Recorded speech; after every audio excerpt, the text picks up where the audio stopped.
Houseplant bugs are seen to infest indoor plants, thereby causing them to wilt and shed their leaves prematurely. Let's take a look at some common houseplant bugs in the following article. Houseplants are vulnerable to attacks from various mite pests and insects. Bugs on houseplants are not only a nuisance, but are also capable of causing extensive damage to the health and appearance of the plant. Stressed houseplants, or those that are not vigorously growing, are liable to be infected by mites. Oft, houseplant bugs that infest plants come from recently purchased plants or plants received as gifts. This is why all new plants should be kept in an isolated area for at least a period of 3 weeks. The isolation period gives one ample time to determine the presence or absence of bugs on houseplants. Common houseplant bugs. There are various houseplant bugs infesting plants. Some of the common ones are as given below.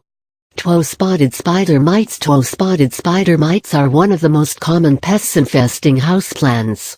These pests crawl from one plant to another, thereby infesting all plants in the nursery. They feed on plant sap and produce small wounds that appear like white flecks on the outer plant cells. The onset of the infestation more or less looks like small patches on the underside of the leaves, at the base of the leaf veins. Gradually, as the infestation increases, the leaves develop a grayish-bronze appearance. Oft, they even make webbing, which in very high populations is clearly visible. Leaves that are heavily infested drop prematurely. It is difficult to control spider mite infestation. It is advisable to discard all the plants infested, since these will serve as breeding grounds for new infestations. Poor environment aggravates spider mite growth, thus, it is important to maintain optimal growing conditions to keep them at bay. One way to control their spread is by repeatedly washing the small plants with a jet of water. This will force the eggs and the nymphs to get washed off, thereby reducing the mite population levels.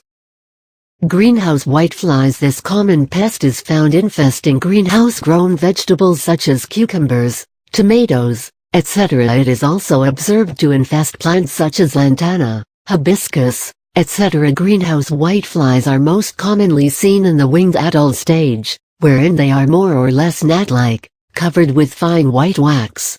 These pests suck sap from the plant, thereby causing damage to the plant.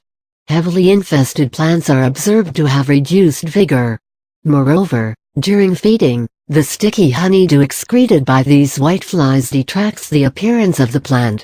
To curb the infestation, one can resort to using tape or yellow sticky cards so as to trap adult whiteflies.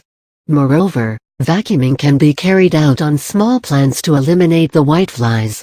Neem insecticides, horticultural oils, and insecticidal soaps can be used to destroy nymphs on the leaves. Mealybugs. These soft-bodied insects suck sap from the plants, thereby weakening it and causing its leaves to shed prematurely. Generally, jade, poinsettia, coleus, lantana, and cactus are seen to be commonly infested by these bugs. These pests affect various regions of the plant, from the root to the leaves. The infestation on the leaves is the most visible, however, these pests are mostly seen in the roots. To get rid of bugs on the leaves of your houseplant, you can swab individual mealybugs with alcohol or insecticidal soap to curb their population. Systemic insecticides like disulfiton and imidacloprid are also quite effective soil applicants. Fungus gnats. These pests are tiny, dark-colored flies flying across the soil surface. They collect around windows and create loads of nuisance. However, they do cause little or no damage to the houseplants. These flying bugs develop in potting soil, thus, there is no particular plant that this pest infests. Common in garden and lawn soil, these pest populations can be restricted by changing soil moisture conditions. This is because fungus gnat larvae feed mostly on decaying plant material, therefore, changing soil moisture conditions will help. Moreover, watering should be limited, so as to permit the soil surface to dry between 2 consecutive watering. Yellow sticky cards can be used to capture the adult gnats. Other common houseplant pests. Aphids, these sap-feeding pests when in large populations, cause plant wilting and new growth destruction. They can be best controlled by biological methods such as the predatory midge. Thrips, these tiny insects cause faint, irregular, silvery regions on the leaf's surface. They can be controlled by oils and soaps. Sticky tape is beneficial in attracting the adult thrips. Soft scales, these pests infest twigs and leaves and are difficult to control, since their protective covering nullifies the effect of contact insecticides. Spray oils are the most effective to manage them. Armored scales, these pests are round in shape with distinctive, central spots. They cause spotting around their feeding sites and can be controlled by horticultural oils.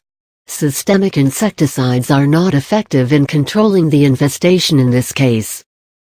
Springtails, these tiny gray or cream-colored pests thrive on decaying organic matter present in the soil. These pests cause little damage to houseplants, however, they are annoying. Limiting water helps reduce their population numbers. There are various ways to get rid of bugs on houseplants. Washing plants repeatedly with jets of water helps curb aphid and spider mite population. A handpicking technique can be used to control larger houseplant bugs like mealybugs, etc. Vacuuming helps get rid of whiteflies. Moreover, trapping some of these insects using yellow sticky cards is also useful. Natural enemies of these houseplant pests serve as great biological control methods. Besides alcohol, systemic insecticides, insecticidal soaps, horticultural oils, and seed extracts from neem plant are some other techniques of controlling these pests.